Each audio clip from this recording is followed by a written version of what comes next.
Hello everyone. तो पुरानी pension को लेकर के एक बहुत बड़ा वक्तव्य सामने आया है जो पीएम जी के आर्थिक सलाहकार हैं।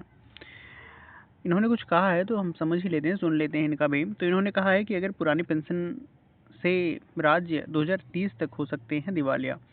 तो इन्होंने ये कहा है कि अगर पुरानी पेंशन चीज़ें लागू होती हैं तो 2030 तक राज्य जो है वो दिवालिया हो जाएंगे, यानी उनके पास कुछ भी नहीं बचेगा।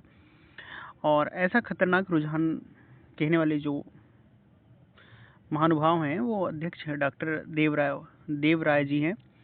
अब इनका कहना है कि ये दिल्ली से न्यूज़ प्रकाशित है, जहां पे पुरानी पेंशन व्यवस्था को लेकर के बड़ा बयान सामने आया है। प्रधानमंत्री के आर्थिक सलाहकार अध्यक्ष डॉक्टर विवेक देवराय ने कहा है कि यदि राज्यों में पुरानी पेंशन योजना लागू की गई तो राज्य 2030 तक दिवालिया हो सकते हैं। उन्होंने इसे खतरनाक एक रुझान बताते हुए कहा है इससे सरकारी वित्तीय स्थिति पर गंभीर असर उनका मानना है।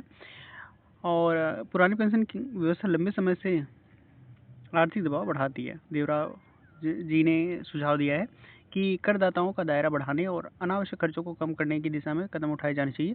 साथ ही नई कर व्यवस्था को अपनाने वालों को प्रोत्साहन देने की बात भी उन्होंने कही है। ठीक है। और साथ में उन्होंने कहा है कि पुरानी पेंशन व्यवस्था से होने वाले नुकसान का असर कुछ वर्षों बाद स्पष्ट रूप से दिखाई देगा। उन्होंने चेतावनी दी है कि राज्यों को इस विषय पर गंभीरता से विचार करना चाहिए और वित्तीय संतुलन बनाए रखना जरूरी है।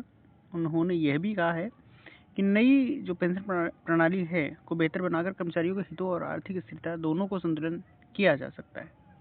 तो नई पेंशन को मजबूत करने की ज़रूरत है, पुरानी पेंशन को खत्म करने की ज़रूरत है, ऐसा इनका मानना है। साथ में इन्होंने कहा है कि पुरानी पेंशन से आर्थिक दबाव बढ़ेगा, राज्यों की वित्तीय स्थिति पर असर पड़ेगा और 2030 तक दिवालियापन का खतरा बढ़ेगा। और इन्होंने जोर दिया है कि नई पेंशन व्यवस्था को लागू किया जाना चाहिए। अब इन महोदय से पूछा जाना चाहिए कि फिर तो जो राज्य में जितने विधानसभा मेंबर हैं उनकी पेंशन व्यवस्था को खत्म किया जाना चाहिए। ठीक है। साथ में लोकसभा राज्यसभा के जो मेंबर हैं उनकी कार्यकाल खत्म होती है तो उनको भी पेंशन और जो भी वेतन भत्ते दिए जाते हैं उसको भी खत्म किया जाना चाहिए। तो कई तरह के क्वेश्चन उठ सकते हैं कि क्या सिर्फ जनता को जो ऐसे कर्मचारी जो अपना सेवा निरंतर देते चले आ रहे हैं उनको पेंशन देना राज्य दिवालिया हो सकता है, बट जो राज्य चलाने के लिए 5 वर्षों के लिए चुने जाते हैं और पूरे जीवन भर उनके बच्चे तक उसका फ़ायदा उठाते हैं, तो उनसे उससे क्या देश का डेवलपमेंट हो रहा है, देश का विकास होगा और देश की खजाने में और ज़्यादा वित्तीय विकास होगा। ऐसा इनसे क्वेश्चन होना चाहिए। और हालांकि ये खबर आई तो बताना ज़रूरी था।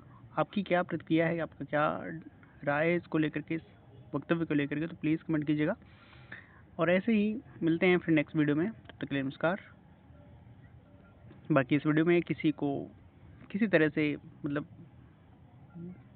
तकलीफ़ देने की, नुकसान पहुंचाने की कोई यहाँ पे हमारी तरफ से कोई ऐसी प्रतिक्रिया नहीं है, बट जो इन्होंने कहा है तो थोड़ा सा समझाने का प्रयास किया है हमने। तो मिलते हैं नेक्स्ट वीडियो में।